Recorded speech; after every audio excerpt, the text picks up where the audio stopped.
How we doing, guys? Welcome to DT's Daily. We are back for another week and I hope every single one of you have had a really good weekend. There's been lots of football to keep you occupied and it's those matches that I will be going through on today's show. And one other piece of news is that we will be talking about Nicolas Pepe because he became a father this weekend for the very first time. I represent my fucking self. How we doing, guys? Welcome to DT's Daily. That's right.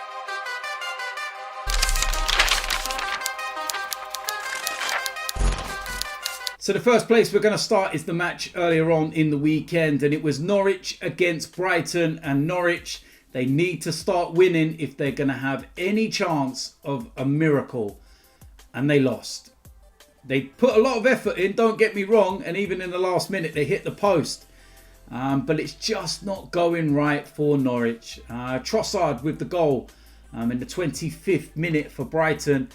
And I would say that they're safe now. When you look at the table, Brighton, they had 58% possession against them, with Norwich just dominating. 12 shots from Norwich, but here is the problem. One on target.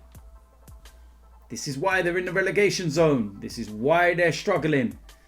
And yeah, you've got to say that it's just the inevitable now. When you have a look at the actual league table, and Norwich are sitting there on 21 points. They're currently, blimey, they're 7 points away from safety. And they've only got 5 games to play. Mathematically, they can still get out of it. But the reality is, I think they're down. Brighton, they're sitting on 36 points. So they're 9 points clear of safety. And I think that, they're going to be absolutely fine when you look at that. And yeah, it's one of those.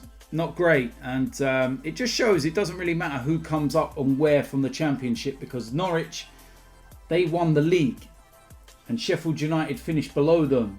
And you look at the difference between the pair of them this season, massive difference. So yeah, it looks like Norwich are down, and that's a good win for Brighton. The next game was Leicester against Crystal Palace. Now Leicester, they're clinging on to that third place and they need to start picking up victories. And that's exactly what they did in this game. 3-0 win. Iheanacho and Jamie Vardy with a couple of goals. And what was significant about Jamie Vardy's 2 goals is that he's now scored 100 Premier League goals.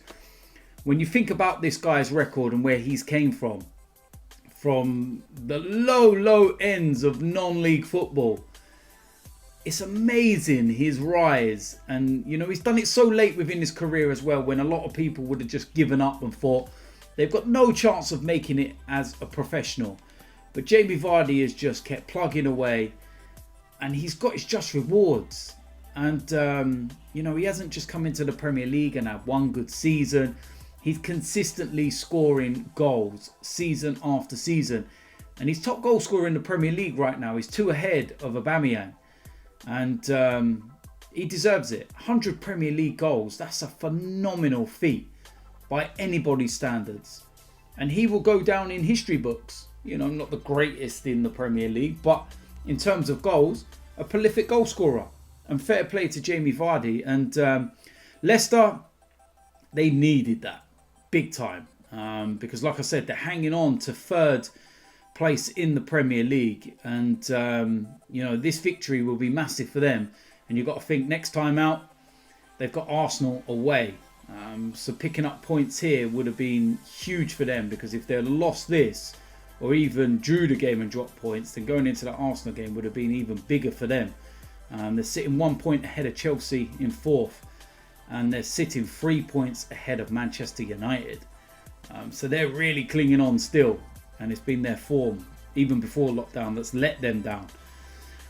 So you're looking at that Crystal Palace sitting on 42 points. They're safe by miles. They're absolutely fine. And I think they're just kind of going through the motions at the moment.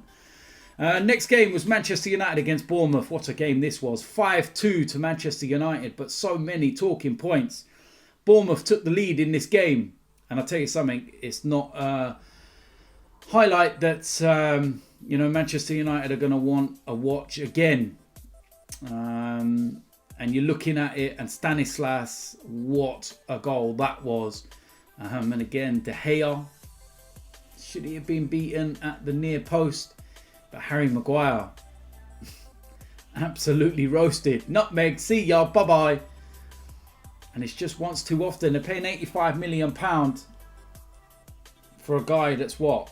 A bigger headed version of Mustafi? That's about it, really. That's what I think. Sorry. Greenwood scores a couple of goals for Manchester United. His second one in particular was really good. Rashford with a penalty given to him by Bruno, and that probably do his confidence really good. Martial's goal was brilliant, top corner, love that goal. And Bruno Fernandes from a free kick, and that wasn't just the only talking points of the game, because Manchester United, they went 3-1 up. Josh King brought it back to 3-2, and then Bournemouth made it 3-3, but the goal was ruled out from VAR. Manchester United as well, that penalty was their 17th of the season. Like Sir Alex Ferguson's still in charge, ain't it? But no, that's a big win for Manchester United. And I'll tell you something, they're hunting down them Champions League places. And they're most definitely in the mix. And that leads me on to the next game, because Manchester United were Arsenal fans for the evening, because Wolves took on Arsenal.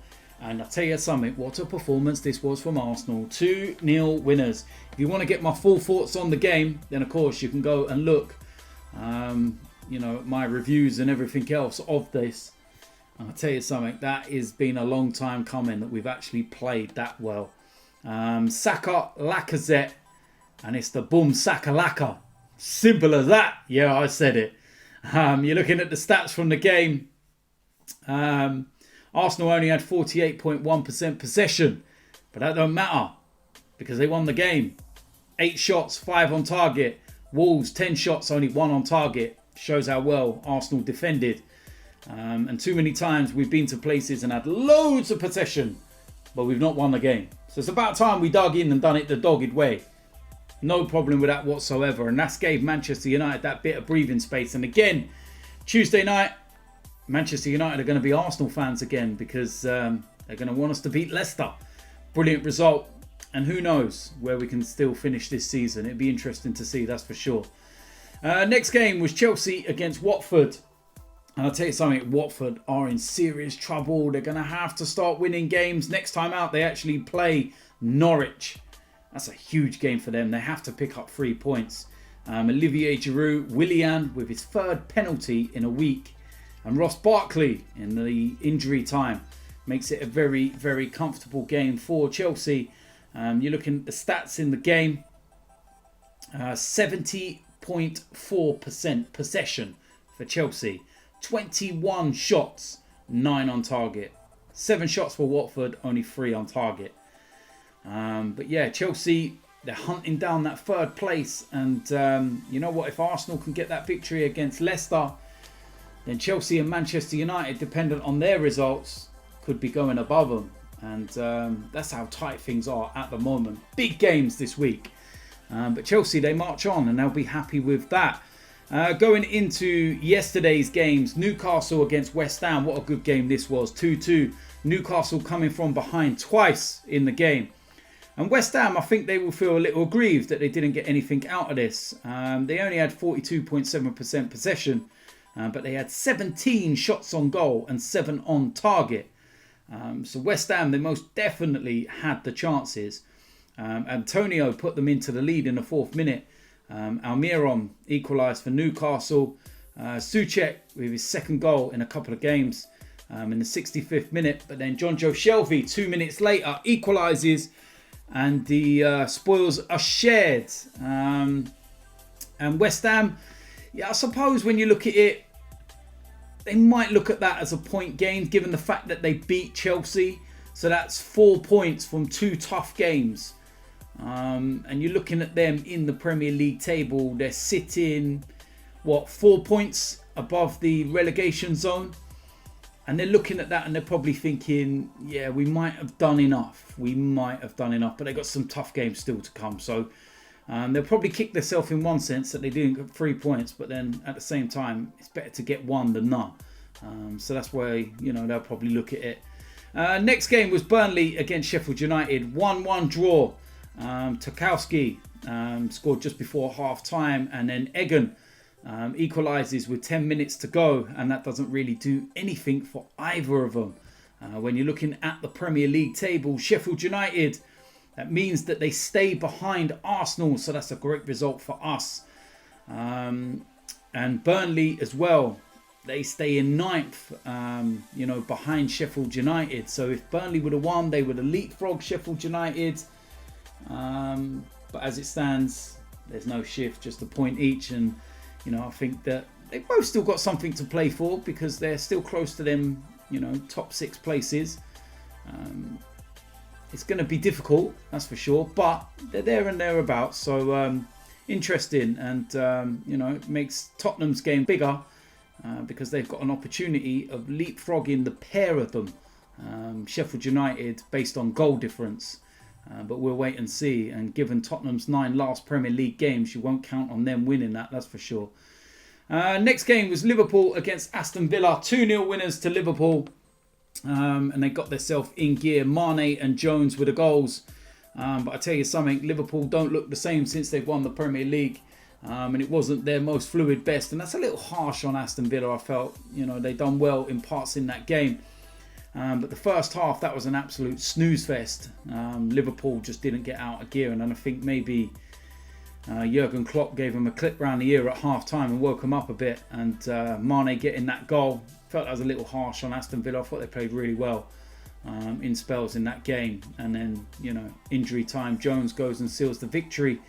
So, yeah, it's one of those ones. Liverpool just going through the motions, getting the victories as best they can. They still can go and equal, or beat the all-time points total in the Premier League. So we'll see how they get on. But they're certainly not clicking, and it is difficult to get themselves going. And I've said this so many times. So last piece of news will involve Nicolas Pepe. And very briefly, he missed the Arsenal game at the weekend because his wife went into labour.